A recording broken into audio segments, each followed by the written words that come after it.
Hi, this is Julie. I'm hosted media with GAMA Expo. This is Evan. Hi. I had the joy of getting Tim to teach me how to play this game last night, and now he's going to teach all of you guys. Yeah, let's take a look. Okay. This is Wild Tiled West. This is the next game coming from Dire Wolf. It is designed by Paul Dennen, the same designer as Dune, Imperium and Clank. I love Clank. Yes. No wonder I love this. Oh, well, there you go. That's what it's all about. In this game, players are trying to settle a western town using tile drafting. At the beginning of each round of the game, we will roll the dice and place them around the outsides of these tile trays according to the results of the roll. Whichever tiles are closest to those dice, those are the only tiles eligible to be drafted that round. So you go around the table, everybody is able to select one tile and remove the die associated with it, place that tile on their board. The first tile must cover that X, and then you expand out from there. What you draft and where you place it determines how you can score points. And you'll remember from last night, there's a lot of ways to get that done. Yes, there is. You can fight off the bandits that come into your town by taking bullets and lining them up with sheriffs, who are straight shooters, of course.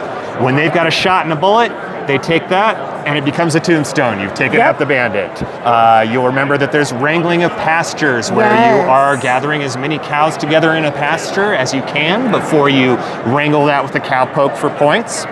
You can also be trying to cover the darker areas of your board. Those are different towns worth different points depending on how long it takes you to cover it up, how much of an effort that's going to be. And then, of course, there are your partner cards. Every player starts with one. That'll give you a unique goal to pursue for that game and the opportunity to earn another one during play for another goal for you to chase after. Every playthrough can be different depending on these. And what is this here again? This is the scoring track. That's right. You'll use this to determine the number of rounds in the game. I mentioned earlier that when you complete towns, they're worth points. You also get bonuses for doing that earlier in the game.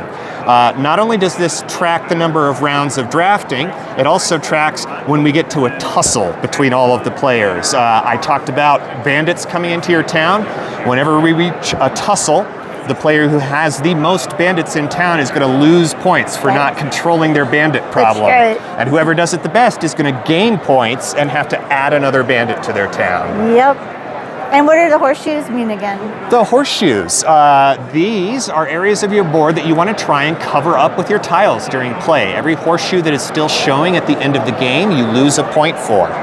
There's also some set collection. You will probably have noticed that there are aces on some of these tiles. They come in 4 different colors: red, yellow, green, and blue.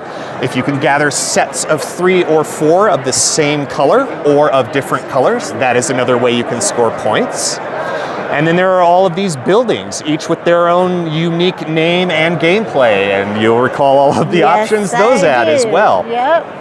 And I remember that this was the cost of them as well. Managing your gold is another aspect of the game you have to take care of. Whenever you are able to mine on your board, you increase your potential income for gold at the beginning of every year. That gold is used not only to pay for the tiles that are more costly, but to claim jump along the river and skip to more valuable and interesting tiles that are deeper on the insides of the board. Once you're done with the game, you can put all these tiles back away in these trays. Every tile slot is labeled with what exactly should go in there. That's so great. And then the cleanup is nice because all of these just go right back into this plastic tray, and you slap the lid down. Everything is held in place so that the next time you want to play, just out come the tile trays and you're ready to begin. That is so awesome. What were how many players can do this? This is a game for 1 to 5 players. 1 to 5. And the age on this? Yeah, it's 13 up.